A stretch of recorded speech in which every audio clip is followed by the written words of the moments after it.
por su participación. Vamos entonces a continuar con esta segunda sesión del día de hoy.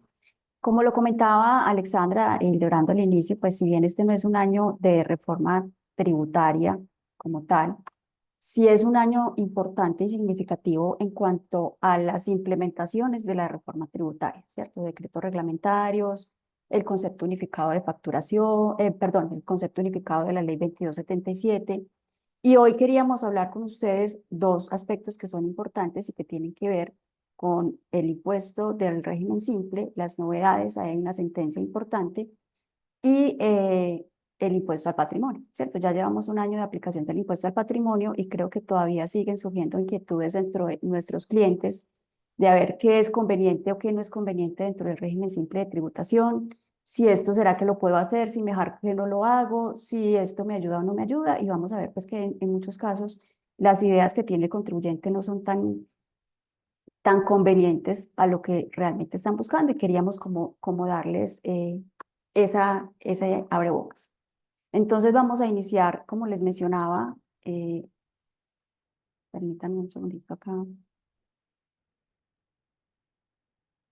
hablando del régimen simple de tributación. ¿Por qué es importante hoy hablar del régimen simple de tributación? Si bien tuvimos unos cambios en el régimen simple desde ya un año, que ya los conocemos, que ya los interiorizamos en el seminario de actualización del 2023, pues resulta que hay una sentencia bastante importante que se debe mencionar y que está afectando principalmente al sector de profesiones liberales. Y ese va a ser uno de los puntos. Y el otro aspecto que es importante destacar del régimen simple es que precisamente llevamos un año de estos cambios, pero realmente se van a ver reflejados en esta primera declaración, que es la que vamos a presentar en el 2024. Entonces, para quienes son nuestros clientes, igual lo hicimos público a través de nuestra página web y era muy importante saber lo primero para el régimen simple, los plazos que hay para inscribirse y para el retiro del régimen simple, ¿cierto? Porque resulta que esos plazos están establecidos por decreto reglamentario y entonces por más que yo quiera retirarme del régimen simple por allá en marzo o en abril, hay unos plazos perentorios que si no los cumplo, quede matriculado automáticamente por otro año más, ¿sí? Eso es importante tenerlo en cuenta. ¿Por qué? Porque es que resulta que si no tenemos esta claridad de si me conviene o no me conviene pertenecer al régimen simple, no hice la evaluación como correspondía, puede ser que esté este año en un régimen que ya no es conveniente por el cambio que vamos a hablar de tarifas. Entonces, muy importante, oportunamente pues se los hicimos saber. Para quienes están en el régimen simple y hoy dicen, ya no me convenía, tenían que haber hecho el cambio otra vez al sistema ordinario hasta el 30 de enero. Es decir, ayer venció el plazo. El decreto reglamentario y la ley dice hasta antes del último día hábil del mes de enero, ¿cierto? Como hoy es el último día hábil, que es 31 de enero, antes del último día hábil era ayer. Entonces las personas tenían que hacer el retiro si evaluaban que no les convenía ya el régimen simple. Y en el caso contrario, yo estoy en el sistema ordinario, pensemos, anteriormente no cumplía con algunos requisitos, hoy sí veo que es conveniente para mí pertenecer al régimen simple. Entonces, para esos contribuyentes que quieren pasar del régimen ordinario al régimen simple, pueden inscribirse hasta el 29 de febrero del 2024. Ahora, si es una sociedad, pensemos que se acaba de constituir, entonces para los que anteriormente no estaban inscritos en el RUT, apenas están surgiendo, sí pueden inscribirse con posterioridad al 29 de febrero, ¿cierto? Pero eso sí, siempre y cuando desde el momento inicial de la inscripción en el RUT se estén inscribiendo en el régimen simple.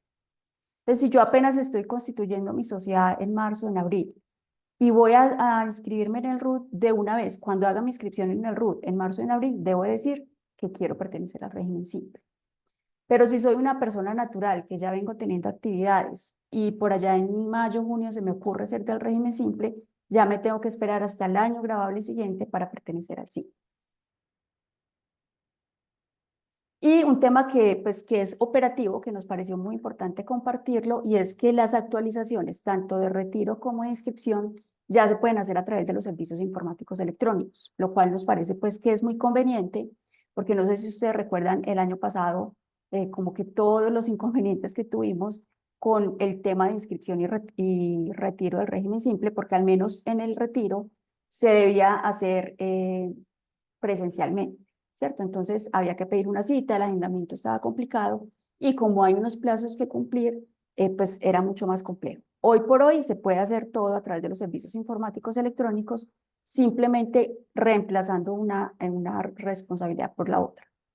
Si estoy en el régimen ordinario, es decir, responsable de renta, y quiero pasarme al régimen simple, entonces cambio la responsabilidad 05 por la responsabilidad 47 y no requiero de ninguna cita, no requiero de una intervención de algún funcionario. Bueno, simplemente como a manera de recordatorio vamos a hablar de las principales novedades que tuvimos entonces en el régimen simple para el año 2023. Y entre estas novedades que tuvimos, los aspectos más importantes que cambió la ley 2277, la primera tiene que ver con los recibos de pagos bimestrales. ¿Qué pasa? Hasta el año 2277, hasta el año 2022, que se expidió la ley 2277, todos los contribuyentes, por pequeños que fueran, tenían la obligación de liquidar y pagar esos recibos de pago bimestrales, ¿cierto? Ya luego, en la ley 2277, ¿qué dijo el Congreso? No, es que ¿qué sentido tiene que estemos recibiendo esos recibitos pequeños de contribuyentes que no son tan significativos? Entonces, para esas personas, sean naturales, sean jurídicas, que pertenezcan al régimen simple y cuyos ingresos en el año anterior y en el propio año sean menores o iguales a 3.500 VT, ya no les vamos a exigir esos recibos bimestrales, sino que ellos pueden pagar anualmente cuando presentan la declaración. Entonces dijimos, bueno, esto es una buena alternativa por un tema primero por flujos de caja y por la operatividad que implica los recibos bimestrales. Pero entonces nos preguntábamos, y aún nos seguimos preguntando, ya les digo por qué, nos seguimos preguntando, bueno, ¿y qué pasa si yo, listo, me verifico, si cumplí con el tope menor o igual a 3.500 VT en el año anterior, considero que lo voy a cumplir en este año, pero resulta que por allá en agosto, septiembre, supero el tope de 3.500 VT, ¿cierto? Entonces, aspectos como estos, me aclaran, por favor, si me están escuchando muy bajito.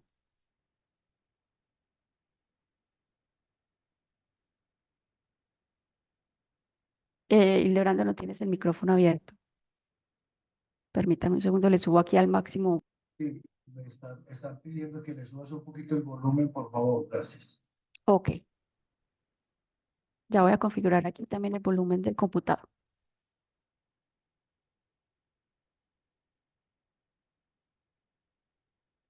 Bueno, voy a tratar entonces de hablar un poquito más. Entonces les decía, esa es como la inquietud que tenemos y es la importancia de este año que ha ido cursando, porque vienen todos los decretos reglamentarios de las dudas y de las inquietudes que teníamos respecto al régimen simple. ¿Esto por qué lo tenemos en rojo en el texto? Porque es un tema que está pendiente de reglamentar, que lo conocemos por un proyecto de decreto, pero que aún no es una norma definitiva. Entonces no nos podemos confiar en que así efectivamente va a ser. ¿Qué pasó con el régimen simple? Resulta que se modificó para el año 2023 y por allá en noviembre, diciembre se publicó un proyecto de decreto. Y en ese proyecto de decreto, pues estaban modificando varios aspectos o se estaban reglamentando varios aspectos del régimen simple. Lo que pasa es que viene una sentencia que modifica tarifas, modifica rangos de umbrales para cierto sector del régimen simple, que es específicamente en servicios profesionales, y entonces tuvieron que parar ese decreto reglamentario, ¿cierto? Porque ya muchas de las cosas que estaba diciendo, pues hoy por hoy no están vigentes. Entonces, por eso es que lo tenemos en rojo, porque está en un proyecto de decreto, pero aún no es una norma definitiva. Y ese decreto que estamos esperando desde el año pasado aún no ha sido publicado.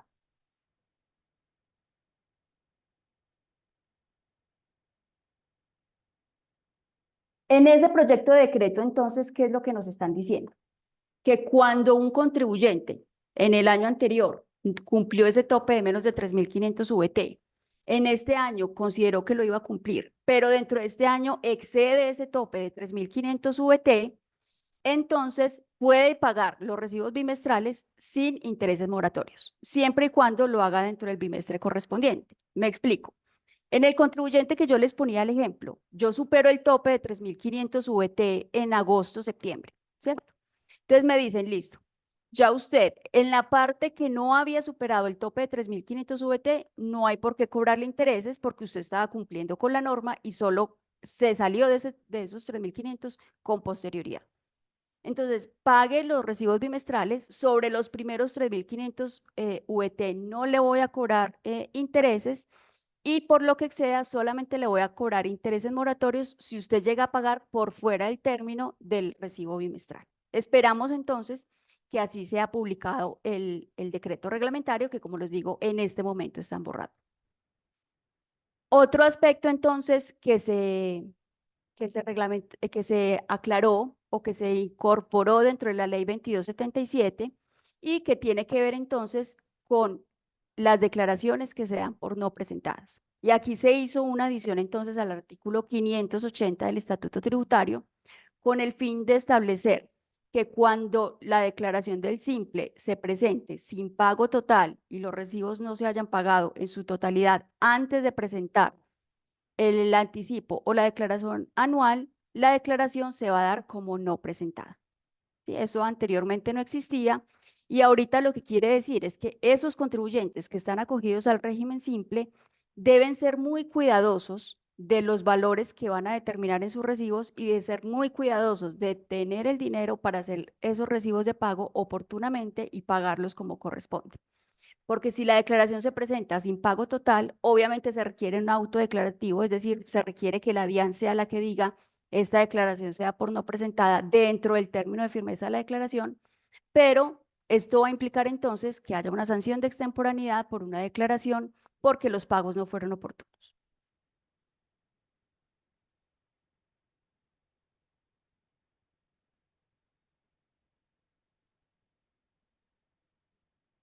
Otro tema que fue modificado por la ley 2277 y es que se adicionaron unos descuentos, pues o uno en particular. A ver, digamos que el régimen simple es un sistema especial y diferente en la medida en que a diferencia en renta, en el régimen simple se tributa sobre los ingresos netos. Entonces, para el régimen simple no es importante que hayan muchos costos, deducciones, los descuentos tributarios. ¿Por qué? Porque yo tributo sobre ingresos netos. Los descuentos que hay aplicables al régimen simple son súper diferentes a los que existen para el sistema ordinario. ¿Cuáles teníamos? Los descuentos por aportes a pensión de los trabajadores y el descuento del 0.5% de los ingresos que se canalicen a través del sistema financiero. Se adicionó uno, que es el 4 por mil, entonces ya puede ser tomado como descuento tributario el 4 por mil sin que exceda del 0.004% de los ingresos netos. Entonces, aquí importante tener en cuenta, este es excluyente con el del 0.5% de los ingresos que se canalizan a través del sistema financiero. O yo opto por el 0.5 o decido tomar el 4 por mil, pero no me puedo tomar los dos. Y al igual que ha ocurrido siempre, estos descuentos no me pueden afectar la parte del componente del simple que es para los territorios, es decir, lo que cubre el ICA.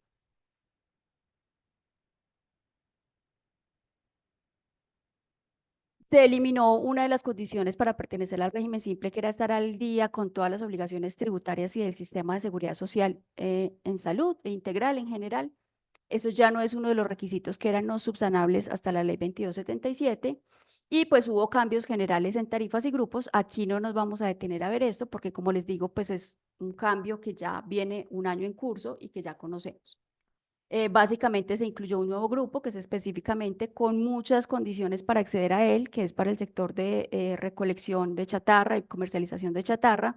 Y ahí fue entonces cuando se hizo como la división en dos de los servicios profesionales.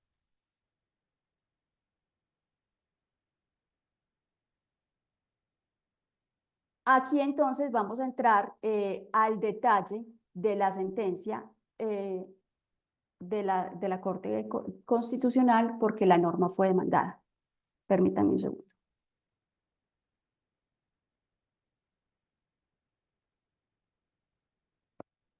Entonces, ¿qué pasó? Cuando se expidió, y voy a adelantarme un poquito a la diapositiva para que lo veamos en detalle, cuando se expidió la ley 2277 se hicieron modificaciones en cambios en tarifas Y los servicios profesionales, profesiones liberales y en general, toda la prestación de servicios profesionales se dividieron en dos, ¿cierto? Entonces, por un lado iban las actividades de educación, de atención a la salud humana, entre ellos los médicos, y los servicios de asistencia social. Y a ellos les dieron unas tarifas más bajas y podían acogerse siempre y cuando sus ingresos fueran inferiores a 100.000, como ocurre con los demás pertenecientes al régimen simple. Yo tengo el volumen al 100%, no sé qué pasa. ¿Me siguen escuchando bajito? Qué pena. Porque de pronto es el computador.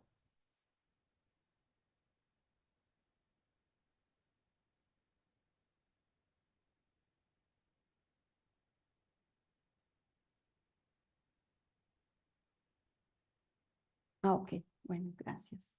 Creo que están escuchando bien. Algunas personas sí me dicen que me escuchan bajito, pero ya tengo al 100% del volumen en ambos casos, tanto en el Zoom como en el computador. Bueno, entonces les decía, de todas formas voy a tener aquí el micrófono un poquito más cerca por si también esto influye. Entonces les decía, a este grupo, que es específicamente cierto sector de educación, salud humana y asistencia social, pues les dieron unas tarifas mucho más bajas y también les permitieron acceder siempre y cuando tuvieran ingresos de menos de 100.000 VT, como existía para los demás grupos. Pero a los demás servicios profesionales, que entre esos estábamos contadores, abogados, etcétera, nos dijeron, no, usted no se puede acoger sino cuando tenga ingresos menores a 12.000 VT. Entonces el rango para acogerse, pues primero era mucho más pequeño. Y las tarifas eran mucho más altas comparando con el otro grupo, ¿cierto? Entonces la norma es demandada. Dicen, pues hay una decisión arbitraria y carente de justificación para haber hecho esa exclusión. Y esa es la conclusión a la que llega la Corte Constitucional. Venga, ¿basados en qué es que ustedes hacen esa diferenciación entre el sector salud, sector educación frente a los demás profesionales? Efectivamente, dicen en esta sentencia que miren que es del 5 de diciembre, que viola los principios de igualdad y equidad tributaria.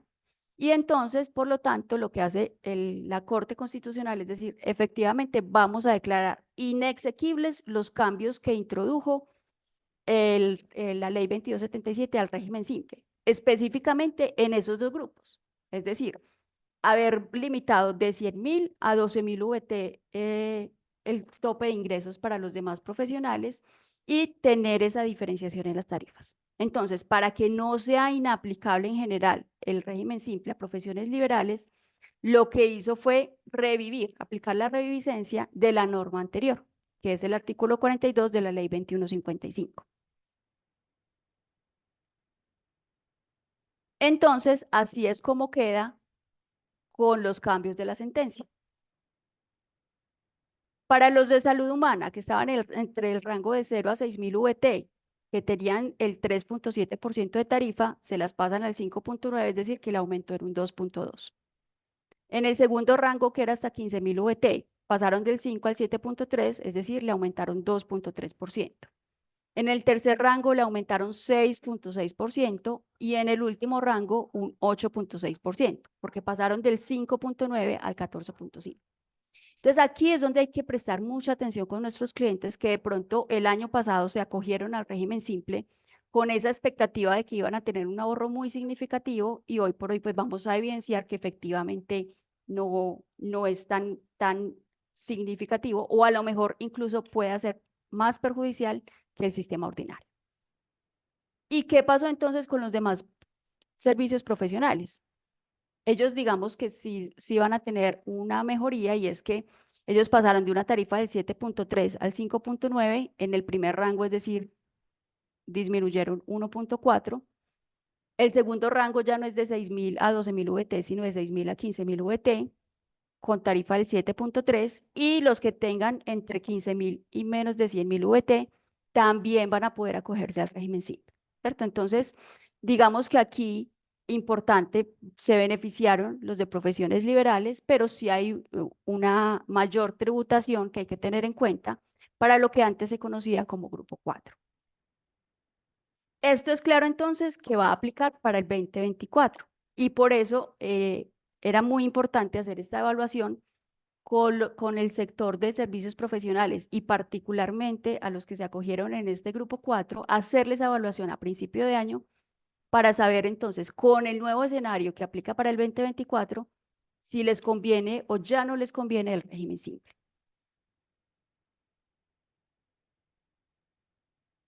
Listo. ¿Qué pasa entonces con la declaración del año grabable 2023? Esto es un tema que vamos a quedar pendientes por resolver, que no es que se nos olvide en el material, sino que Hildebrando lo va a desarrollar con más detalle en una sesión que tenemos especialmente de jurisprudencia y doctrina. Y allá él va a hablar con más detalle, especialmente de los efectos para la declaración del 2023 que se presenta ahorita en el 2024 de esta sentencia. Este año el tema de jurisprudencia y doctrina tiene muchísimo material y muchos aspectos importantes porque esta ley fue demandada, recibió más de 70 demandas y varias sentencias fueron resueltas en el año 2023. Entonces, ese análisis lo van a hacer con Hildebrand. Ahora, lo que primero tenemos que evaluar para el régimen simple es, yo puedo querer acogerme al régimen simple, pero lo primero que tengo que saber es, ¿puedo efectivamente? La norma me lo permite. Entonces, antes de evaluar si me conviene o no me conviene, lo primero que tenemos que hacer es verificar si puedo pertenecer al régimen simple. Y eso ustedes lo tienen en una plantillita pues que hemos diseñado hace ya varios años, que se las hemos compartido a lo largo pues de nuestros eventos y que en este seminario la volvemos a compartir como material dentro del material del seminario y es esta matriz para evaluar la conveniencia de pertenecer al régimen simple. Cuando ustedes van llenando este cuestionario, sea como persona natural o como sociedades, el mismo cuestionario los va guiando para saber si se pueden o no se pueden acoger. Entonces, por ejemplo, hay un cliente que me dice que él quiere acogerse al régimen simple porque ha escuchado las charlas de la DIAN y le dicen que eso es muy barato y que además es muy fácil, pero no es residente en Colombia. Entonces miren que cuando yo señalo no debiendo ser sí, la columnita se me va a poner de otro color, se pone de color rojo y automáticamente acá en la parte final me va a decir que no me puedo acoger al régimen simple. Si yo tengo todo respondido como corresponde, él me va a decir que sí puedo acogerme, ¿cierto? Entonces pensemos, tengo una persona que ejerce una profesión liberal, que tenía ingresos de más de 15.000 VT, ya con la nueva sentencia se podía acoger, pero resulta que los arrendamientos y sus rentas pasivas son más de un 20% del total de sus ingresos. Entonces, por ese hecho ya no se puede acoger al régimen simple. Aquí pues no vamos a entrar a este detalle de todo el cuestionario porque ustedes lo conocen y porque está dentro del material pues que ustedes hay que revisarlo para cada uno de sus clientes. El llamado que queríamos hacer con esta matriz y con estas diapositivas es que ustedes sepan que ese paso es indispensable para todos los clientes. Yo tengo que hacer esta evaluación de 19 puntos para una persona natural todas las veces que quiera evaluar si le conviene o no le conviene pertenecer al régimen simple. Porque ayer puede que haya sido residente, pero hoy ya no lo es. O ayer no superaba el tope de ingresos del 20% en rentas pasivas, pero resulta que ya sí, entonces ya no puede pertenecer. Y si estamos hablando de una sociedad, son 25 puntos, ¿cierto? Entonces también que sus accionistas sean personas naturales residentes en Colombia. Si los accionistas son no residentes, entonces ya no puede pertenecer al régimen simple. Por más que me convenga, no puedo acogerme. Que soy una filial de una sociedad extranjera, no puedo pertenecer al régimen simple. Si realizo cierto tipo de actividades como financieras, de microcrédito, no puedo pertenecer. Entonces aquí la invitación es, miremos este cuestionario, evaluemos entonces si nos conviene o no nos conviene y vamos entonces a ya analizar un caso de la vida real para saber entonces, ahora sí, sí puedo acogerme, pero me convendrá pertenecer al régimen simple.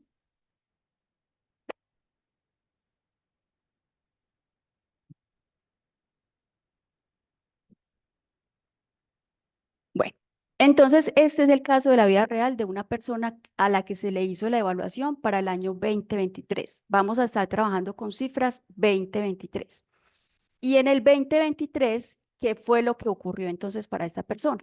Tiene un consultorio, tenía actividades de salud y tiene unos ingresos por el consultorio de 205 millones, arrendamientos y rendimientos financieros de 27 millones de pesos, es decir, menos del 20%, sí se puede acoger. Tenía unos aportes a seguridad social que realiza como independiente, costos y gastos de su consultorio, deducciones y rentas exentas estaba utilizando lo máximo permitido y al final le da una renta líquida de 92.562.000. Para el 2023 eso le hubiera generado un impuesto de 10.649.000.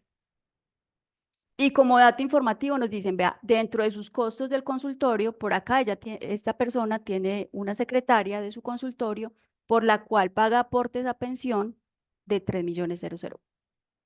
Entonces vamos a la plantillita, llenamos esos datos, que eso está en la hoja de la plantilla, en la que se llama plantilla, llenamos todos los datos, su actividad económica, sus ingresos, así como lo vamos a ver en la presentación, ingresos brutos, ingresos no constitutivos, este porcentaje de rentabilidad que es el que me permite llegar a esta renta líquida y los aportes anuales a pensión a cargo del empleado. ¿Qué me va a decir la plantilla? Bueno, si usted se queda en el sistema ordinario, para el 2023 el impuesto hubiese sido 10.649.000. Pero como se acogió al régimen simple y en ese momento aplicaban otras tarifas, el impuesto en el simple eran 8.312.000. Pero como en el simple nos podemos tomar como descuento el aporte a pensión, entonces al final iba a pagar 5.311.000. Quiere decir que en este caso conviene pertenecer al régimen simple. Tenía un ahorro del 50% en más o menos. Ahora, con el escenario que yo conozco de la sentencia que acaba de salir, pues si en diciembre salió, yo ya tengo que hablar con mi cliente, verificar con mi cliente si sigue siendo el mismo escenario que él estaba esperando, ¿cierto? Porque entonces, como cambiaron las tarifas, ya no son las que les proyecté al inicio, sino las tarifas incrementadas, me voy a volver un momentico en la presentación, ya no es el 3.7, sino el 5.9, ya no es el 5, sino el 7.3, pues obviamente esa expectativa de ahorro que él tenía va a cambiar. Cuando hacemos la evaluación con las nuevas tarifas para este grupo, encontramos entonces que el impuesto del simple son 13.254.000, pero menos el descuento de aportes a pensión de su trabajadora le da 10.253.000. En este caso, le conviene pertenecer al régimen simple en el 2024. Digamos que sí, todavía le conviene, pero la diferencia es mínima. O sea, estamos hablando de 396.000 pesos. Como les digo, aquí no tiene sentido pues hacer muchos casos, cada cliente es un caso súper particular, cada uno tiene sus eventualidades y el llamado simplemente es hagamos el escenario, verifiquemos si efectivamente le conviene, verifiquemos si es rentable o no pertenecer a este régimen y para los que hubo cambio de tarifa, evaluemos entonces también este tema. Puede ser dos personas que yo tome con el mismo nivel de ingresos, con las mismas rentabilidades, pero por ejemplo, uno tiene 3 empleados y el otro solo tiene uno, va a ser más conveniente para el régimen simple el que tiene 3 empleados que el que tiene solo uno. Entonces, todas esas evaluaciones hay que hacerlas uno por uno de nuestros clientes para decirles si conviene o continuamos en el sistema ordinario. Ahora, una pregunta que quisimos incorporar aquí en el material porque es algo que nos hacen como muy frecuentemente. ¿Un pensionado puede pertenecer al régimen simple? Recordemos por allá en la plantillita que una de las prohibiciones para el régimen simple es que los asalariados, no importa si el salario representa el 5% o el 99% de sus ingresos, no. Un asalariado no puede pertenecer al régimen simple. Pero en pensiones no hay limitación. Es decir, un pensionado sí puede pertenecer al régimen simple. La verdadera pregunta es, ¿me conviene pertenecer al régimen simple siendo pensionado? Entonces, eso es lo que vamos a revisar, porque efectivamente yo puedo pertenecer al régimen simple, pero ya es la evaluación de qué tan conveniente uno es. Ahora, puede ser que yo tenga un cliente al que hace varios años le recomendé pertenecer al régimen simple, pero resulta que apenas este año 2024 se va a pensionar. Entonces, eso también lo tengo que tener en cuenta, porque eso me va a cambiar totalmente el escenario y puede ser que termine siendo mucho más costoso el régimen simple que el sistema ordinario. Entonces, miremos qué pasa en el sistema ordinario. Digamos que el efecto va a ser cero, ¿cierto? Yo tengo unos ingresos adicionales de pensión, voy a tener los aportes de salud que me descuentan directamente de la pensión, pero toda la renta es exenta. Al final voy a llegar a los mismos 92 millones de pesos y al mismo impuesto que había determinado.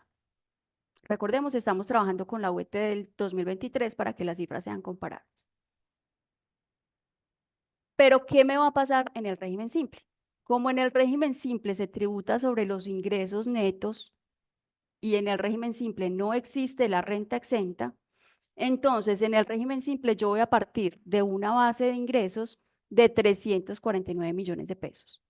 Es decir, que el impuesto bajo el régimen simple, después de restar los aportes de pensión que se hacen por la empleada, van a ser 22 millones 518 versus 10 millones 649 que me aplicaría en el sistema ordinario. Entonces aquí, frente al análisis de conveniencia, ya la plantillita me va a decir, ojo, que es que aquí ya no conviene. Entonces yo tengo que saber qué viene del 2023, qué viene del 2024 de mi cliente, pero también tengo que saber a futuro qué va a ocurrir, porque si esta persona se pensiona en marzo o en abril y yo lo dejo en el régimen simple o ya lo dejé porque la exclusión era solamente hasta enero, se va a ver afectado tributariamente, ¿cierto? Entonces, este es un caso en el cual no conviene pertenecer y la plantillita automáticamente les va a decir conviene o no conviene.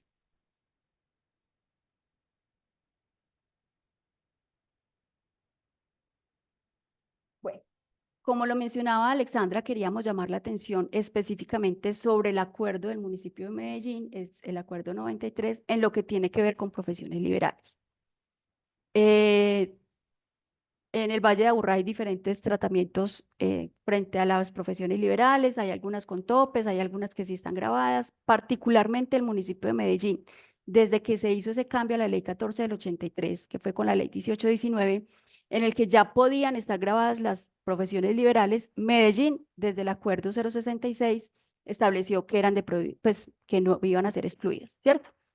Y si hoy consultamos el acuerdo 093, encontramos que las profesiones realizadas por personas naturales de forma individual, cuando se trata de profesiones liberales, no tienen una tarifa porque no se graban. Aquí no importa el tope de los ingresos, profesiones liberales no pagan impuesto de industria y comercio. ¿Qué pasó? Que luego cuando empezaron a ver que muchas personas naturales que ejercen profesiones liberales se estaban acogiendo al régimen simple, el municipio hizo un análisis que es muy respetable y muy conveniente, de verdad. Ellos dijeron, vean, ¿qué pasa con el régimen simple? En el régimen simple se paga una tarifa X que no va a variar dependiendo solamente del tope de ingresos y el contribuyente paga esa tarifa y esa tarifa es la misma, no importa si tiene industria y comercio o no tiene industria y comercio. Entonces, pensemos, a un contribuyente le aplica la tarifa del 7.3%. Ese 7.3% no va a cambiar para esa persona que ejerce una profesión liberal si el municipio dice lo grabo o no lo grabo, porque es que ese 7.3 ya se lo distribuyen internamente entre el municipio y la nación. ¿Sí? Por eso el ICA tiene un componente territorial perdón, y un componente nacional. Entonces el análisis que hizo en su momento el municipio fue, bueno, si yo grabo a las profesiones liberales, pero únicamente cuando las ejerza un profesional del régimen simple, para el régimen simple va a seguir pagando lo mismo, pero yo sí me gano en tributación. El que se va a quedar con menos tributación es la nación, pero el municipio sí va a recibir más.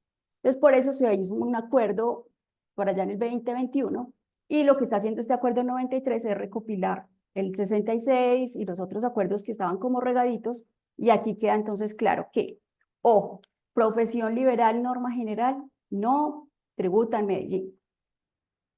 Norma especial, cuando la ejerce alguien que se haya acogido al régimen simple de tributación, sí va a estar grabado. Entonces, ese es otro tema que tenemos que revisar. Si yo venía bajo el sistema ordinario y voy a cambiarme al régimen simple de tributación, pues tengo que ir a inscribirme en el RIT, ¿cierto? En el municipio y contar que yo pertenezco al régimen simple. ¿Tengo que presentar declaraciones? No, ¿cierto? Ya lo hacemos con los recibos del simple. Y ya tener en cuenta que los recibos del simple se va a distribuir las tarifas. Y ya definieron entonces unas tarifas que van entre el 8.5 y el 11.5 del impuesto de industria y comercio para estos. Entonces, recomendación, si usted apenas se está inscribiendo y ejerce una profesión liberal, sepa que hay que inscribirse en el RIT en el municipio de Medellín. Si usted estaba en el régimen simple, ejerciendo una profesión liberal y ya se retiró, lo hizo hasta el 30 de enero, sepa que tiene que ir a actualizar el RIT, pues, o a cancelar el RIT, diciendo que ya no está dentro del régimen simple de tributación. Vamos entonces a continuar con otro impuesto y es el impuesto al patrimonio. Esto era básicamente lo que teníamos que ver con el régimen simple. Si bien una sola sentencia puede cambiar mucho los escenarios, los panoramas que teníamos frente a la tributación. Y pues aquí el llamado es a quienes se van a inscribir, que tienen plazo todo este mes, que evalúen muy bien la conveniencia y que evalúen muy bien si efectivamente les conviene. El régimen simple tiene varias ventajas. Efectivamente, sí es más simple en cuanto a las declaraciones que se presentan, en no estar tan pendientes de cumplimiento de requisitos para costos y deducciones, ¿cierto? Porque la tributación es desde los ingresos. Es decir, aunque sí hay que cumplir con documentos electrónicos y ese es uno de los requisitos del régimen simple, pues no hay tanta rigurosidad como en el sistema ordinario.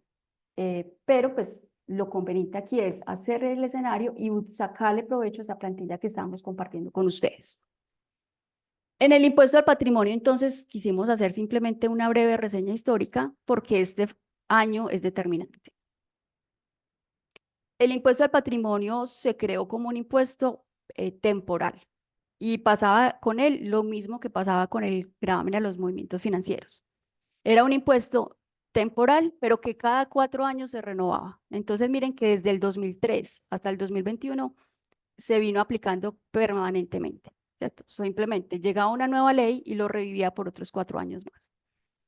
Ha tenido diferentes formas de aplicación, como lo vemos, por ejemplo, aquí, en los 2 primeras versiones del impuesto al patrimonio, aplicaba para contribuyentes declarantes, entonces ahí estaban incluidos personas naturales, personas jurídicas y demás entidades. A partir de la ley 1943, es decir, a partir del impuesto del 2019, se excluye entonces de la tributación del impuesto al patrimonio a las sociedades nacionales y quedan solamente las personas naturales, sucesiones y líquidas y las sociedades extranjeras siempre y cuando no declaren renta en Colombia. Ha habido diferentes maneras de determinar la base gravable.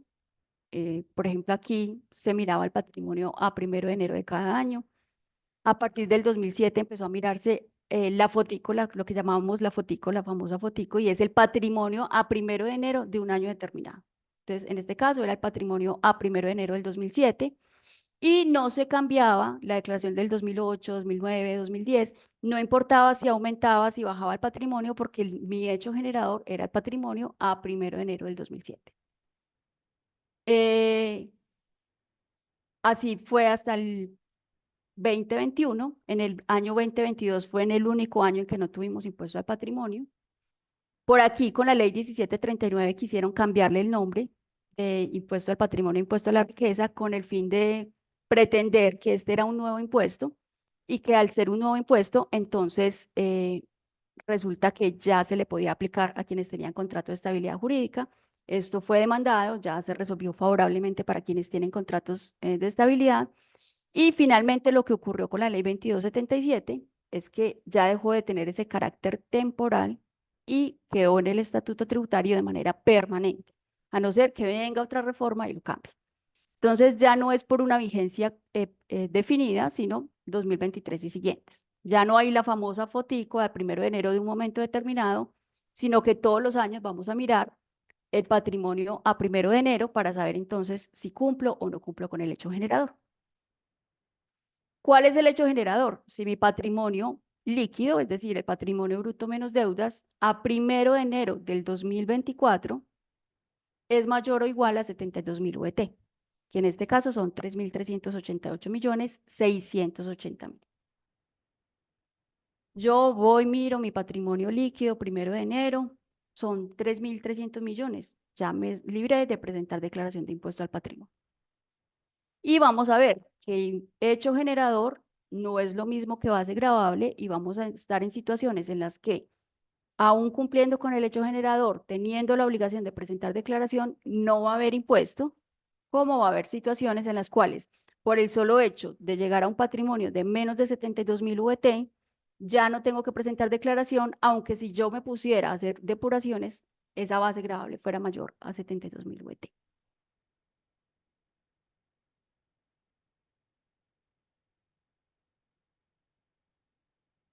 En la base gravable nos encontramos exclusiones y depuraciones. Exclusiones necesariamente restan del patrimonio para llegar a la base gravable y en depuraciones nos encontramos valores que pueden aumentar o que pueden disminuir.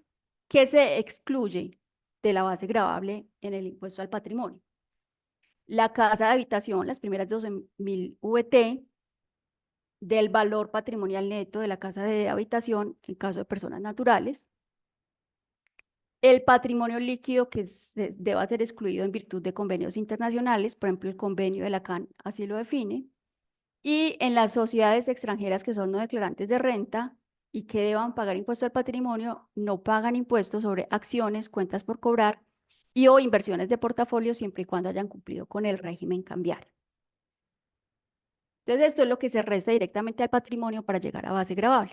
Ahora, en depuraciones, hay unos valores que son diferentes y que por lo tanto pueden aumentar mi base gravable o pueden disminuir mi base gravable y lo vamos a ver con un ejemplo. Las depuraciones entonces para las acciones de sociedades o entidades nacionales. En entidades nacionales nos dijeron, vea, las entidades nacionales pueden ser de dos formas, las que cotizan o las que no cotizan en bolsa. Entonces, para las que cotizan en bolsa, a mí no me importa cuál es su valor patrimonial, cuál es el valor que tiene por allá en la declaración de renta. Para efectos únicamente del impuesto al patrimonio, yo voy a tomar como valor para la base gravable el promedio de cotización del mercado del año inmediatamente anterior. Aquí echamos en falta realmente que se hubiera definido estos precios de cotización, sea a través de una circular de la DIAN o de la superfinanciera, o que fuera una entidad reguladora la que nos dijera cuáles son esos precios de cotización. Porque ¿qué nos pasó el año pasado cuando ya estábamos aplicando estas normas de impuesto al patrimonio? Que se lo teníamos que pedir al asesor, ¿cierto? Pues a la comisionista de bolsa. Y nos encontrábamos en situaciones en que habían pequeñas diferencias en valores de mercado en ese promedio del último año. Que si bien no son muy significativos, pues porque eran por decimales o por cosas así, pero que cuando yo lo traigo a patrimonios de miles de millones de pesos, sí me afectaban la tributación. Entonces uno dice, bueno, yo me puedo quedar tranquilo con la información que me dio mi comisionista. Hoy por hoy debemos trabajar así. Y de hecho en ese concepto unificado de la ley 2277, así lo ha reiterado la DIAN, que no existe una obligación de emitir una circular o un documento pues como legal para certificar estos valores. ¿Y qué pasa si las acciones no cotizan en bolsa?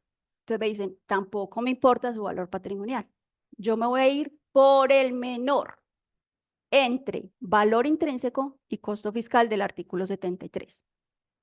Pero es que yo tengo unas acciones muy viejitas. Bueno, para esas muy viejitas, como el artículo 73 aplica un factor de reajuste dependiendo del año de adquisición, pues para esas tan viejitas no nos vamos a devolver al factor de reajuste del año 91, del año 94, sino que vamos a tomar para las adquiridas antes del 2006, el factor de reajuste del 2006. Y para las adquiridas con posterioridad al 2006, el reajuste de su propio año. Entonces miren que aquí tampoco importa el valor que yo tenga en la declaración de renta, porque me aplican un costo fiscal que puede ser que yo no lo esté utilizando, ¿cierto? Yo para qué voy a reajustar a mis acciones por el artículo 73 si no tengo una expectativa de venta. Entonces las puedo tener por un costo de adquisición, pero aquí para efectos del impuesto al patrimonio sí me obligan a reajustar.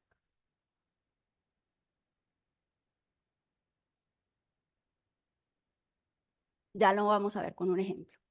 ¿Y qué acciones no se depuran y sí se tienen en cuenta al valor patrimonial, es decir, tal cual como las tengo en mi declaración de renta? para las sociedades o entidades extranjeras, porque miren que esto del valor intrínseco, costo fiscal del artículo 73 o promedio de cotizaciones, únicamente sociedades nacionales. Entonces, cuando yo tengo acciones de sociedades extranjeras, sí lo hago por su valor patrimonial. Y para unas entidades muy especiales que son de emergentes innovadoras, no vamos a entrar a ese detalle, simplemente en el material entramos, tiene una diapositiva con los requisitos para que se aplique ese costo fiscal, porque son muy particulares.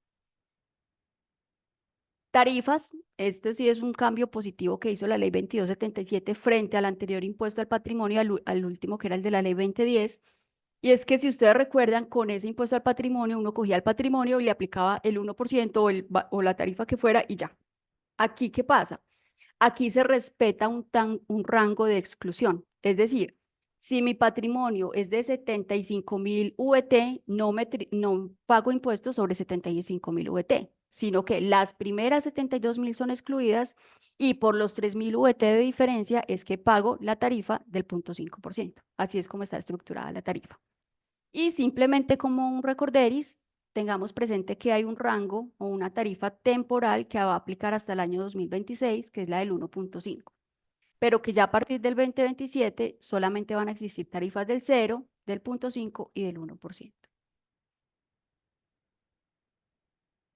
Vamos entonces a ver dos casitos para analizar la diferencia entre hecho generador y base gravable. En el primer caso, me dicen patrimonio líquido a 1 de enero y yo digo, ay, ¿y cómo así que a 1 de enero? Yo tengo la declaración de renta. Digamos que sí, digamos que es exactamente el mismo, solo hay una diferencia que ya la vamos a comentar. Entonces, para yo saber cuál es de mi patrimonio bruto, yo voy y busco a 1 de enero del 2024, yo voy y busco mi declaración de renta del 2023. Y el formulario me dice, vea, sepáreme en un rengloncito solo el valor de las acciones o cuotas de interés social por su valor patrimonial. Es decir, si las tiene por costo de adquisición, si las tiene por el costo del artículo 70, si las tiene por el costo del artículo 73, tal cual como usted las declaró en renta, son 560 millones. Y dígame cuál es el patrimonio bruto sin incluir este, ¿cierto? Porque entonces en total este va a ser mi patrimonio bruto, a 2.900 millones.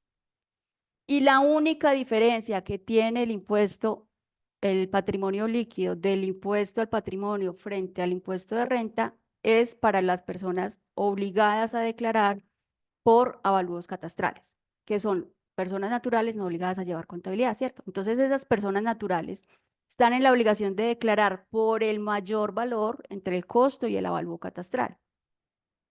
Pensemos, yo compré un lote en el Retiro hace 30 años que me costó, bueno, no tanto, hace 15 años que me costó 300 millones.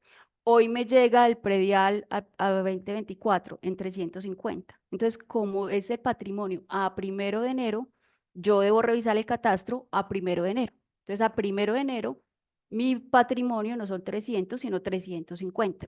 Entonces, aquí estamos incluyendo para esta persona los incrementos en el avalúo catastral que tuvo entre el 2023 y el 2024 para llegar a este patrimonio bruto depurado.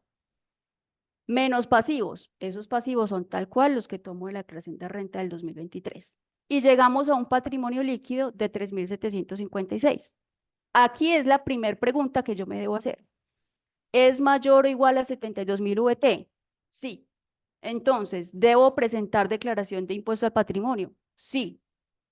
¿Debo pagar impuesto? No necesariamente. ¿Por qué? Porque me falta depurar la base gravable y con base en esa base gravable ir a buscar mi tarifa, que es la que está acá. Entonces, por ejemplo, miremos que en este caso, en la base gravable, yo hice unas depuraciones de los valores de las acciones y resté la casa de habitación y llegué a una base gravable de 3.205 millones de pesos, que por estar por debajo de 72.000 VT, su impuesto es cero. Entonces, sí tengo la obligación de presentar declaración. Si no la presento, es una declaración extemporánea con sanción de extemporaneidad, pero el impuesto a cargo es cero. ¿Sí? ¿Cómo llegué a estos ajustes? Entonces, ahí tenemos la nota explicativa. Pensemos que esta persona tiene 4 acciones en 4 sociedades que no cotizan y en una que sí cotiza. Entonces, patrimonialmente, estos 180 más 379 suman estos 560 millones de pesos que están en su renta. Pero es que a mí, ¿qué me dijo la norma? No me importa su valor patrimonial. Si no cotizan, usted me va a tomar el menor entre valor intrínseco y costo del artículo 73. El menor, no el mayor. Entonces pensemos para esta sociedad, aunque yo la tengo por su costo de 6.456.000, fiscalmente por el reajuste del artículo 73, como me lo indica la norma, son 12.332.000 y el valor intrínseco, perdón, son 48.629.000. ¿Cuál debo tomar para la base gravable? El menor de los dos, es decir, 12, lo que está sombreadito en gris. En este caso, patrimonialmente son 500.000, no me interesa lo que está en la declaración de renta. Reajuste del artículo 73 son 595, valor intrínseco son 48, el menor son 595, tomo este. Miren este caso que era como una pregunta frecuente y que de hecho fue resuelta en un concepto de la DIAN. Bueno, ¿y qué pasa si el valor intrínseco es negativo? Porque esa sociedad tiene un patrimonio contable negativo, está generando pérdidas acumuladas. El menor entre 0 y 65.450 es 0. Entonces aquí se toma de base gravable 0. Y así llegamos entonces a que voy a tener un valor patrimonial de 180, pero que lo tengo que disminuir en 106 millones por estas acciones que no cotizan, porque yo realmente declaro es por esto. Y lo mismo pasa con las que sí cotizan. Esta persona compró sus acciones en 379 millones de pesos. Cuando va a mirar el promedio de cotización eran 355, declara por 355, entonces a ese patrimonio le tiene que restar 24 millones. Por eso es que aquí depuramos restando 130. Puede pasar el efecto contrario. Puede pasar que yo compré hace mucho tiempo unas acciones con un valor muy, muy pequeño y hoy por hoy tenga que hacer un ajuste muy grande que lo vamos a revisar. ¿Y cómo se depura la casa de habitación? Recordemos que nos dice que es el valor patrimonial neto. Entonces, el valor patrimonial neto es tomar el valor bruto y multiplicarlo por un porcentaje que se determina tomando el patrimonio líquido dividido el patrimonio bruto. Entonces, 420.805.000 por el 99.98% me da 420.732, que es lo que estoy restando en mi declaración de impuesto al patrimonio. Importante, la misma norma define qué se entiende por casa de habitación y es donde vive la mayor parte del tiempo el contribuyente. No aplica para segundas viviendas, inmuebles de recreo o cualquier otro inmueble que no cumpla con ser ese lugar donde habita la persona. Ahora vamos a ir a un caso 2. Esta persona tiene 500 millones menos en el patrimonio que el caso 1. Las mismas acciones, mismo incremento en avalúos catastrales, pero entonces aquí llegamos a un patrimonio líquido de menos de 72.000 UET. Entonces yo digo, no cumple con el hecho generador. Ay, pero es que si yo me pongo a hacer lo del ajuste de las acciones, es que él todo tiene un montón de acciones y todas las acciones cotizan en bolsa y él las compró hace mucho tiempo a 100 pesos y hoy están a 3.000 pesos, entonces él tendría que hacer un ajuste de 832 millones de las acciones. Y si yo le quito el valor de la casa de habitación, le da 3.667, o sea que él sí tiene que pagar impuesto. La respuesta es no. Yo no paso del hecho generado, yo no paso a la base gravable sin haber cumplido el hecho generador. Si yo no cumplo con el hecho generador, no presento declaración de impuesto al patrimonio. Y si no presento declaración de impuesto al patrimonio, no tengo por qué estar depurando la base gravable. Entonces, si mi patrimonio líquido antes de depuraciones y de exclusiones es menor a 72.000 VT, yo ya sé que no presento impuesto y que, que no presento declaración y que obviamente no va a haber determinación de pago del impuesto. Esto es bien importante.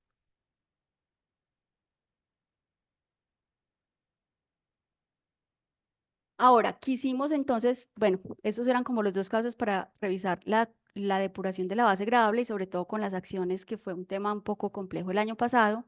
El tema de las preguntas cuando tenemos valor intrínseco negativo o valor cero, y que muy importante es el menor de los dos, no el mayor. Preguntas frecuentes. Quisimos compartir con ustedes como las preguntas más recurrentes de nuestros clientes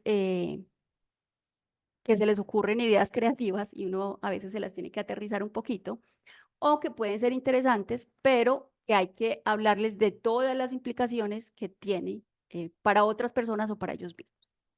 Y es que cuando se empezó a hablar del impuesto al patrimonio era, bueno, entonces, ¿cómo hago para bajar ese patrimonio y no estar sujeto o para bajarme de tarifa? Entonces, la primera alternativa que a ellos se les ocurre, entonces voy a empezar a vender bienes. Y uno le dice, bueno, ¿y eso en qué ayuda? ¿Cierto? Entonces, lo primero es que cuando usted vende un bien, pues simplemente está cambiando un bien por otro. Yo estoy cambiando un inmueble por una cuenta por cobrar, por un efectivo, por un CDT, por lo que sea que haya hecho con ese dinero. Entonces, realmente no hay un cambio en el patrimonio. A pesar de que no hay un cambio, ¿cierto? Que es un efecto neutro, al contrario, puede haber un aumento en el impuesto al patrimonio. Y es lo que uno tiene que concientizar a sus clientes. ¿Por qué? Porque cuando se hace una enajenación, se debe hacer a valores comerciales. Entonces, si usted va a ir a ofrecer su lote por allá en el Retiro, que está en el avalúo catastral en 350 millones, que usted lo compró en 300, pero con valores comerciales de hoy, resulta que hoy vale 3.000. Entonces, el artículo 90, acuérdese que le dice que las negociaciones deben hacerse por valores comerciales. Entonces, usted lo va a vender hoy por 3.000. Entonces, al contrario, va a pasar de un bien que tiene declarado en 350 millones a un bien a CDTs, acciones, cuentas por cobrar, lo que quiera, de 3.000 millones de pesos. Entonces, está realizando una utilidad. Y al realizar una utilidad, también tiene una consecuencia, no solo en el impuesto al patrimonio, que se infla el patrimonio, sino que va a generar el respectivo impuesto de ganancia ocasional o renta ordinaria por esta utilidad. Se lo voy a vender a mi hijo, voy a decir que eso es una venta, vamos a hacer una escritura a título de venta, pero él nunca me va a pagar. Y yo puedo decir que me gasté ese patrimonio. Perfecto. Pero entonces, ¿qué consecuencias va a tener su hijo? O sea, porque por cubrir a un contribuyente estamos afectando al otro. Recordemos entonces, primero, que un incremento patrimonial siempre tiene que estar justificado. Entonces, ese hijo, esa esposa, esa mamá, que es la que se supone que está comprando, tiene recursos suficientes para justificar el incremento patrimonial. Tenía el año pasado 100 millones, hoy va a aparecer con 500. Él sí tiene 400 millones para justificar en su declaración. Posiblemente no, ¿cierto? Y segundo, y muy importante, y que veo que se nos está olvidando, el mismo artículo 90, que es el de valores comerciales, también establece que para que el costo de un inmueble sea aprobado pues, y sea aceptado fiscalmente, se requiere que haya sido desembolsado a través de entidades financieras. Entonces, a futuro, cuando su hijo quiera vender ese inmueble, para que ese costo de 400 millones de pesos, que es el ejemplo que les estoy dando, se pueda tomar como costo fiscal, se tiene que probar que fue desembolsado a través de entidades financieras. Entonces, todo esto es lo que hay que comentarle a él si conviene o no conviene. Ah, bueno, ya veo que esto no es tan conveniente. Hagamos una donación. La donación puede ser una buena alternativa, pero evaluando consideraciones con respecto al donatario, ¿cierto? Es perfecto, usted se puede hacer donaciones de su patrimonio, va a tener una disminución de su patrimonio, tenga en cuenta que debe hacer una insinuación de donación en notaría. Pero entonces, quien recibe la donación, que es el donatario, va a pagar una ganancia ocasional del 15%. Tiene que tener en cuenta eso. Y miremos que ya desde el año pasado en medios magnéticos, los notarios también están reportando las enajenaciones a título de donación. Entonces, eso ya está reportado y ya se conoce. Adicionalmente, bueno, ¿cómo está el patrimonio del que me recibe? Porque si el patrimonio del que me recibe está en 3.000 millones de pesos y yo le voy a trasladar un bien de 3.500, pues ya entonces él va a ser responsable de presentar declaración de impuesto al patrimonio. Entonces, eso también hay que evaluarlo.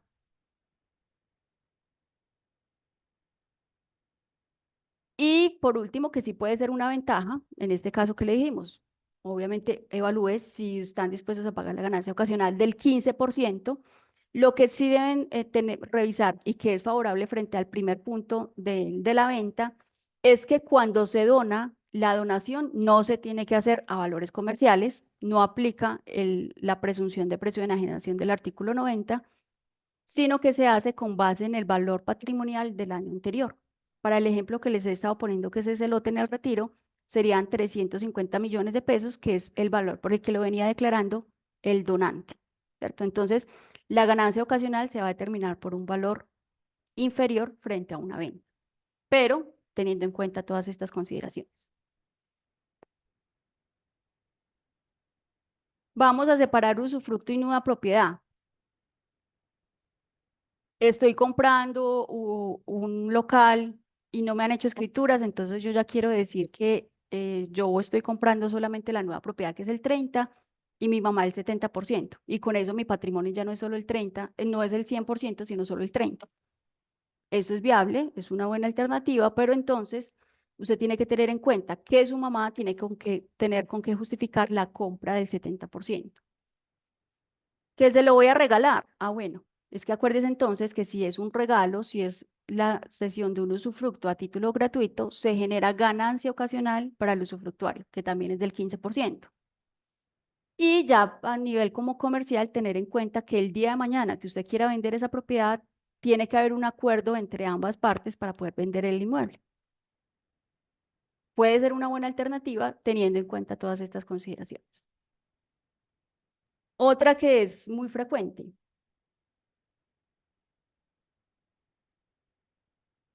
Yo voy a aportar todo mi patrimonio a una sociedad. Y como las sociedades no pagan impuesto al patrimonio, pues entonces, súper bien, ¿ya? No, ¿cierto? ¿Por qué? Yo puedo hacer el aporte a sociedades a través de dos alternativas en Colombia, ¿cierto? ¿Me voy por el artículo 319 o no me voy por el artículo 319? Si me voy por el artículo 319, la norma me dice, no se va a considerar enajenación, es decir, yo que estoy aportando no estoy vendiendo nada, pero siempre y cuando esa sociedad que estoy constituyendo o esa sociedad que ya está constituida a la cual le estoy aportando me entrega acciones por el mismo valor. Entonces aquí yo qué estoy haciendo, simplemente cambiando un bien por otro. Estaba cambiando unos inmuebles, unas acciones por otra acción de una sociedad que no cotiza en bolsa. Entonces no hay disminución real del patrimonio. Si yo digo, no, lo voy a hacer sin el artículo 319 que me limita o que me restringe a aportar por exactamente el mismo valor, por el mismo costo fiscal que traía, entonces uno dice, bueno, entonces la norma que dice que se trata como enajenación. Como enajenación sería con todas las implicaciones del primer punto que vimos. Presunción del artículo 90, que es el valor comercial. Se debe tener en cuenta entonces que posiblemente va a aumentar el patrimonio en vez de disminuir y todas estas implicaciones que tiene una enajenación. Hay una buena alternativa que sí es válida en este aporte de sociedades y es cuando se tienen acciones de sociedades que cotizan en bolsa. Y lo vamos a ver con un ejemplo de la vida real, con un caso que analizamos, porque, por ejemplo, en el impuesto al patrimonio vimos que las acciones no se toman por su valor patrimonial, ¿cierto? Sino que las que cotizan en bolsa se toman por su promedio de cotización del último año. Hay un caso en particular que cuando se venían comprando esas acciones por valores muy pequeños, pues patrimonialmente se tienen por un valor muy pequeño, pero el impuesto al patrimonio obliga a subirlo a valores de mercado. Entonces, si yo los aporto a una sociedad, ya la sociedad es la que tiene las acciones que cotizan en bolsa, la sociedad no paga impuestos al patrimonio y yo voy a cambiar un bien por otro, pero a valores fiscales, a valores patrimoniales. Ya no me tengo que subir al valor de cotización del mercado. Miremoslo con un ejemplo. Una persona natural tiene este patrimonio, efectivo y bancos, acciones que cotizan en bolsa en su declaración de renta estaban en 6.000 millones, acciones que no cotizan, activos fijos, tiene un patrimonio altico de 13.000 millones de pesos. Pero ¿qué pasa? Que cuando va y consulta los valores de mercado de esas acciones, las acciones están casi en 19.000 millones de pesos. Entonces, a su patrimonio líquido le tiene que aumentar 12.787 millones a la base gravable por efecto de estos valores de mercado. Resta su casa de habitación, la valorización de avalúos a 1 de enero del 2024 y su base gravable son 26.230 millones de pesos, aunque su patrimonio, según declaración de renta, sean 13.600. Entonces, en este caso en particular, hicimos el análisis y concluimos que para él sí era beneficioso constituir una sociedad. Con este patrimonio le daba un impuesto de 291.554.000 de impuestos al patrimonio. Entonces, ¿qué dijimos? Ah, bueno, que constituya una sociedad, pero no es necesario que lleve todo su patrimonio allá, que lleve solamente las acciones que cotizan en bolsa. Esta sociedad que él constituye no es contribuyente del impuesto al patrimonio, pero ¿a él qué le va a pasar? Que ya no tiene acciones que no cotizan por 155, sino por 155 más 6.724, por lo que les decía.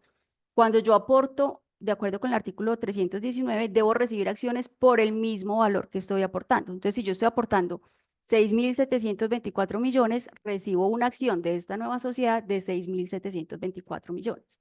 Entonces, miren que el patrimonio fiscal y declaración de renta no cambia. ¿Qué le cambia a él? Que ya no tiene que sumar estos 12.000 millones de pesos de valorización. Y entonces su base gravable en impuesto al patrimonio son 13.000 millones, o impuesto al patrimonio 99, y tiene un ahorro en impuesto al patrimonio de 191.806.000.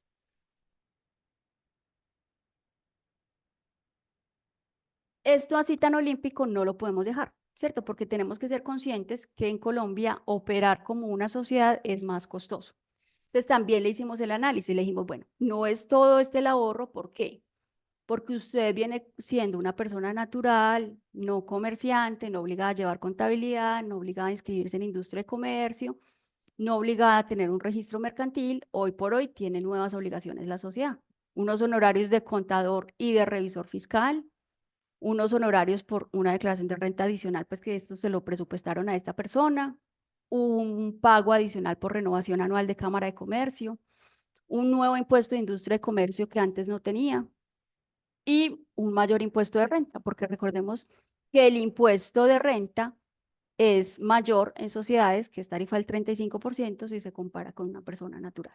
Entonces, en conclusión, iba a tener unos sobrecostos por operar como sociedad de 66 millones, pero frente al ahorro del impuesto al patrimonio, al final se ahorraba 125.088.000. Entonces, en este caso en particular, sí es conveniente la constitución de sociedades.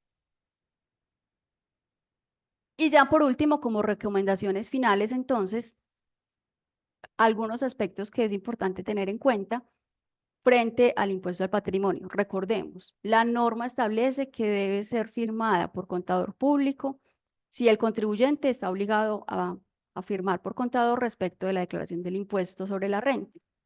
Esta norma está hace tiempo, entonces dice que también quien tenga revisor fiscal, cuando esté obligado a tenerlo, debe firmar la declaración.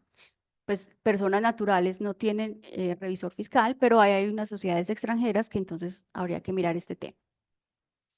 Las sanciones no son como las de cualquier declaración tributaria. La sanción por no declarar es del 160%, es más costosa, que se puede reducir a la mitad si se subsana dentro del tiempo que se tiene para interponer el recurso. Y ojo, hechos que se constituyen inexactitud. Hacer ajustes contables y fiscales que no correspondan con la realidad, ¿cierto? Ahorita de pronto también lo mencionaba Alexandra. Tenemos valorizaciones, tenemos diferencias en cambio realizadas, no realizadas, tenemos una cantidad de cosas dentro del patrimonio que la norma nos indica cómo se tienen que declarar, ¿cierto? Entonces, si la norma me indica que yo, no obligado a llevar contabilidad, persona natural, debo declarar por el mayor entre el costo de adquisición y el avalúo catastral, decir que lo voy a seguir declarando por el costo de adquisición, aunque el avalúo catastral sea mayor, implica que yo estoy haciendo una acción que constituye inexactitud, porque estoy determinando un patrimonio menor al que realmente debería determinar. Cuando omito o subestimo activos, reduzco valorizaciones o ajustes o reajustes fiscales, se incluyen pasivos inexistentes o provisiones no autorizadas o sobreestimadas. Entonces, en ese caso, hay un hecho que constituye inexactitud. Y también muy importante tener en cuenta que la DIAN va a establecer programas prioritarios de control cuando verifique que el patrimonio del año anterior era mayor al patrimonio del propio año. Aquí se me fue el signo contrario, qué pena. Yo venía con un patrimonio, pensemos, de 3.500 millones de pesos. y para esta declaración ya lo bajé a 3.000. Si bien pueden ocurrir muchas cosas, yo puedo tener un detrimento patrimonial real, eso va a dar un indicio de evasión de impuestos y por lo tanto va a haber unos programas de control para esos declarantes, ¿cierto? Puede ser que simplemente le pregunten, vea, ¿cuál fue la disminución de su patrimonio?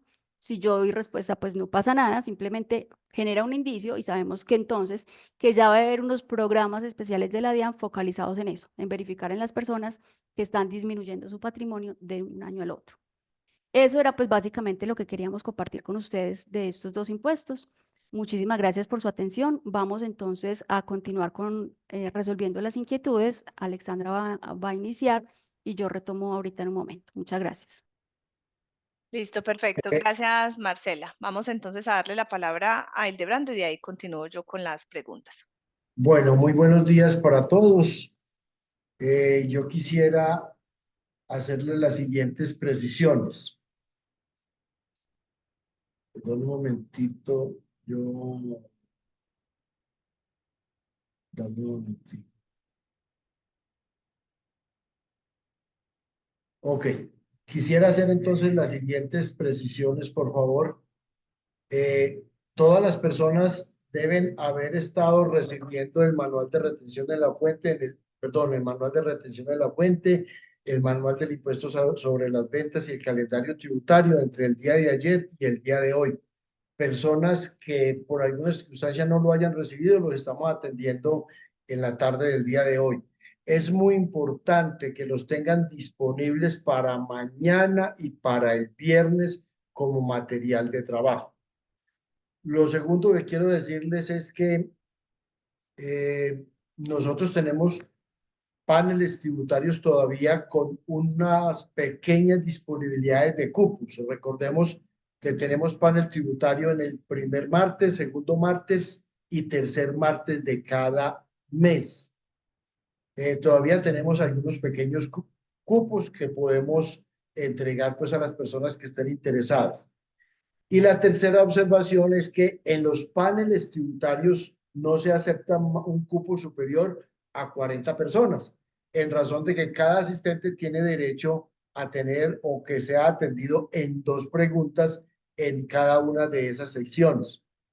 Entonces tenemos otra forma de compartir con ustedes los paneles tributarios y es tener la posibilidad de entrar al panel como escuchante. Permítame utilizar la expresión, o sea, solo para escuchar, o sea, ustedes, los que se matriculen en ese esquema, van a tener oportunidad de alimentarse de las 80 preguntas que se atiendan en esa mañana, pero no tienen la posibilidad de hacer preguntas, pero se van a alimentar de las respuestas de 80 preguntas.